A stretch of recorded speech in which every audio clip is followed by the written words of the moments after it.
Osiris was the golden ruler of Egypt, a king whose wisdom and kindness made the country into a paradise of order and wealth.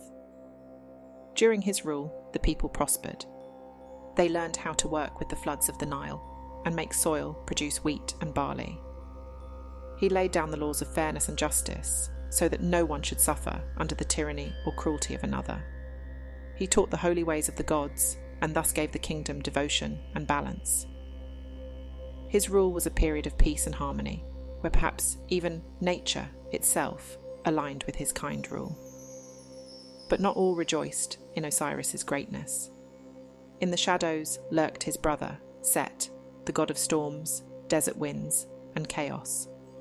Where Osiris brought order, Set thrived in disorder. Osiris was loved by the people, and over time, Set became envious of his brother until he started to hate him. He wanted power, but not just power, recognition. He wanted to be the only name on people's lips. He wanted Osiris erased, his name forgotten, and Egypt plunged into darkness. Thus, he began to plot.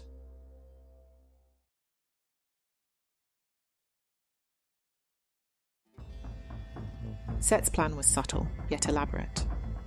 He called for a grand feast and invited Egypt's noblest lords. Osiris himself was on the guest list, and even Isis, the queen. It was a wonderful affair. The air was thick with laughter, and the scent of roasted meats and spiced wine filled the great hall.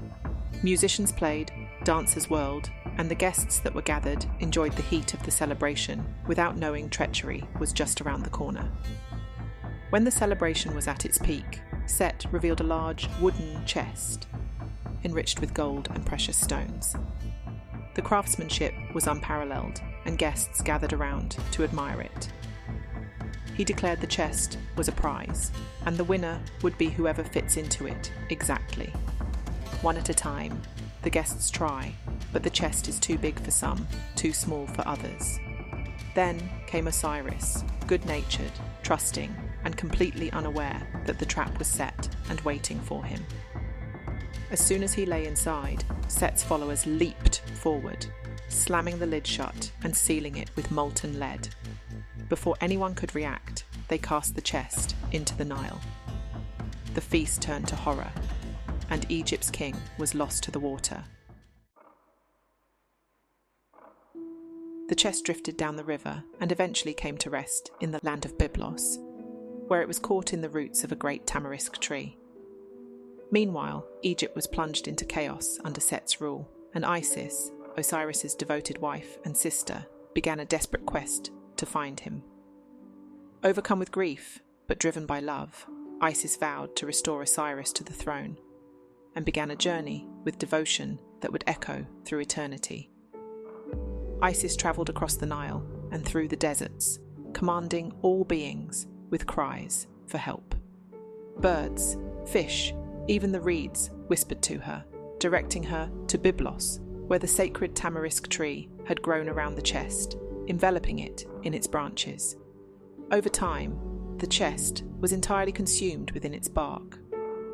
Unaware of the divine secret within, the tree's beauty and strength caught the attention of the local king, who had it cut down and fashioned into a pillar for his palace. Unknowingly, they had brought Osiris's resting place into their home. So Isis took on the mortal form and eventually gained the queen's trust enough that she felt able to reveal her true character, and through her magic, regained the chest.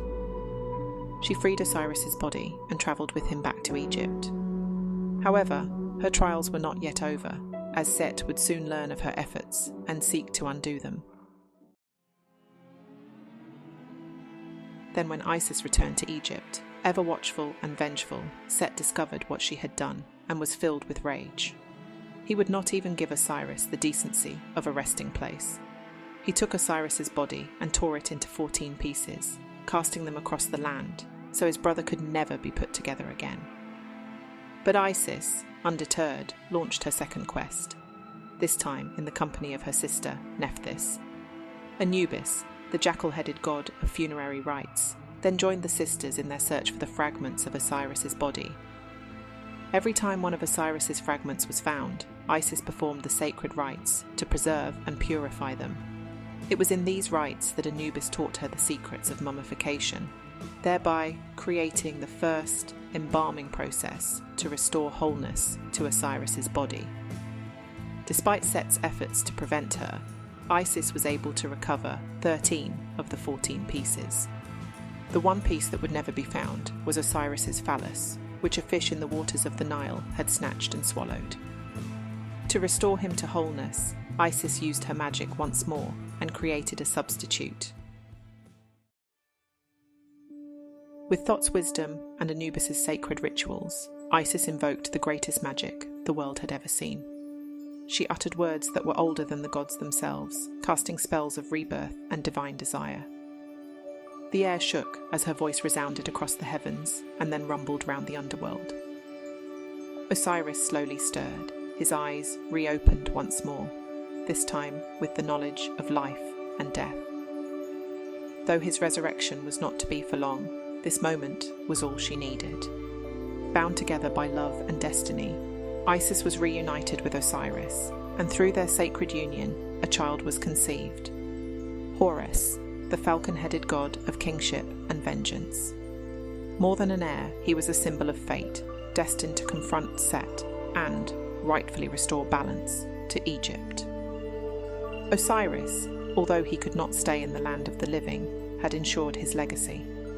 In Horus, his power lived on, and through his son's triumph, cosmic order would someday be re-established. Osiris was not able to come back into the world of the living, but his fate had not come to an end. It had merely changed. No longer just a king among men, he became greater still, the ruler of the afterlife. He went down into the Duat, the dark land of the dead, where the spirits of mortals travelled after they died.